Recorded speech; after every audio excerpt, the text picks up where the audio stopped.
السلام علیکم ورحمۃ اللہ۔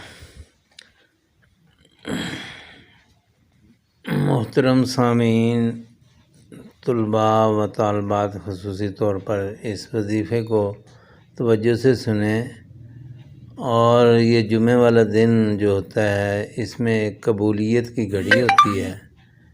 اگر اس میں جو بھی دعا مانگیں اللہ تعالیٰ قبول فرماتے ہیں، تو اس لیے آج جمعے والا دن ہے۔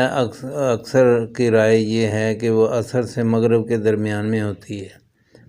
بعض نے کہا کہ جمعے کے ٹائم پہ ہوتی ہے، لیکن اکثر رائے یہی ہے کہ عصر سے مغرب کے درمیان میں ہوتی ہے۔ تو خصوصاً امتحانات کے لیے یہ عصر سے مغرب تک توجہ کے ساتھ، یقین کے ساتھ یہ وظیفہ پڑھا جائے۔ درود شریف اول اور آخر 7 مرتبہ پڑھنے کے بعد حسبی اللہ و نعم الوکیل، اس کو توجہ سے اپنے امتحان کے ذہن میں رکھ کر پڑھا جائے تو انشاءاللہ امید ہے کہ اچھے نمبروں میں پاس ہوں گے۔ اللہ تعالیٰ عمل کرنے کی توفیق عطا فرمائے، یقین نصیب فرمائے۔ یہ شیخ پیران پیر شیخ عبد القادر جیلانی رحمۃ اللہ علیہ کا یہ وظیفہ تھا۔ السلام علیکم ورحمۃ اللہ۔